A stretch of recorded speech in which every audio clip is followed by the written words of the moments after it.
The legacy of Freaknik is black joy, black self-determination, black love, black excellence, black enterprise. But the legacy of Freaknik is also the ugly side. It started to get a lot more out of control. People were coming by the masses. Wow. We are back with executive producer and rap icon Luther Campbell. Uncle Luke, that was another clip from the new Hulu documentary series called Freaknik, The Wildest Party Never Told. And here with us now is a movie producer who started the whole project. She's responsible. Please welcome Nikki Viles to our show. Thank you so much. I'm so happy you accepted the invitation to come on because I did think it was important. We have Lil Jon who's coming out in a second. Uncle Luke is here, Luther Campbell, and your brother as well, but from the female perspective. Right. There was a lot of conversation of why it ended and why it was also in the beginning celebratory. I know that you talked about the women expressing themselves freely, and in the documentary, the Spelman professor said Freaknik was a form of expression, but I would actually say liberation. It was an opportunity for them to express themselves without fear or backlash, especially women with sexual agency. Right. When you were not there. I did not get to go. This woman in our audience said she went 6 times. Oh, I see her. She yeah. But this was about nostalgia for you and your brother. Right, right. We wanted to talk about it because, of course, we didn't get to go, but we see the joy that it brings to everyone whenever they talk about it. It's like they go far away.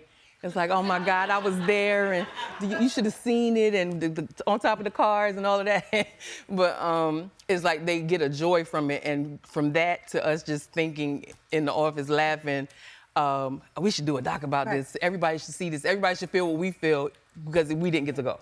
As an executive producer, I'm fascinated watching all of the, because a lot of this was on VHS, and you know, this wasn't everybody didn't have iPhones, so accumulating all of these images and all of this video, I'm sure had to be challenging. It was.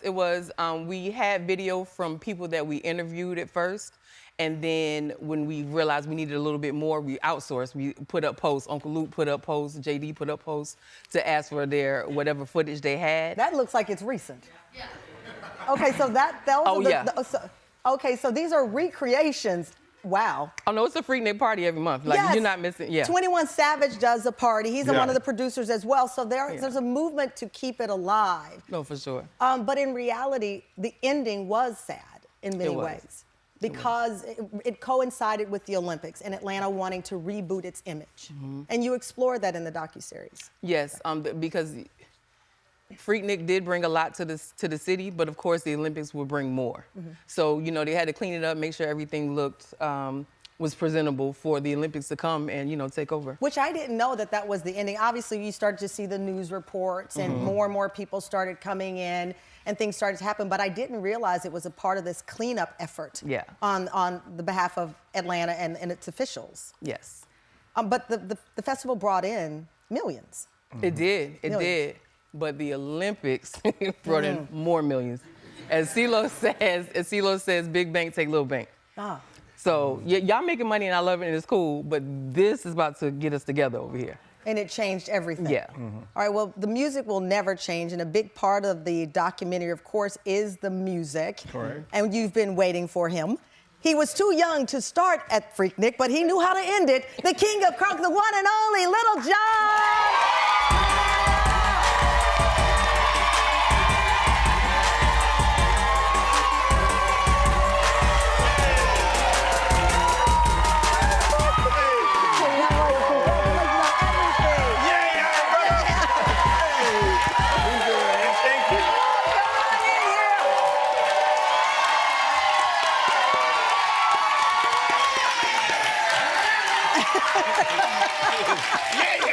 She said she wasn't there.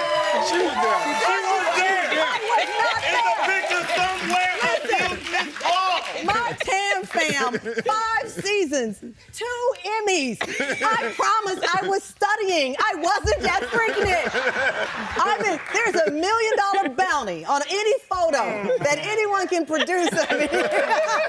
That Luke is gonna pay. I'm not gonna pay it. You were too young to attend the beginning of it. Nah. But you were sneaking around. You were sneaking around parties. So here's the deal, and if you're born and raised in Atlanta, you grow up going to the Atlanta University Center to hang out. Yeah. And if you don't know what that is, that's Spelman, Morehouse, Morris Brown, Clark. Yes. All of those colleges are in one area. So we used to go and just hang out and just try to pick up girls at 16. We're too young to be there, but so I started to be in the AUC for my, growing up through my whole part of my life. So when Freaknik really got popular, I was all over the AUC hanging out. I had friends that went to college, and so I was hanging out there. And I remember one that was in the park, and that was early 90s. Yeah. And then I was a part of it when it started to progress and really get crazy. And like I say in the documentary, it was literally the greatest black gathering of people you will ever go to. It was just positive energy. So everybody loved each other. It was no beefing with nobody. I literally walked down the street one time, got in the car with somebody I didn't know, hung out with them, then got out in the car with them and walked down the street partying in the street some more, and got in the car with somebody else I didn't know because they just welcomed you. Okay, so that begs the question. I know that 21 Savage and some other people do a smaller version. Could you have this today, Freaknik as it was today? Could you recreate? No, you couldn't. Because it's the street party. Yeah. It's not about the clubs. Yeah. The clubs was cracking too, because Luke used to do some crazy parties. No, I didn't. I did innocent He's denying parties. everything like me. But it was all about the party anywhere and everywhere in the city. Yeah. Some of y'all went to Freaknik.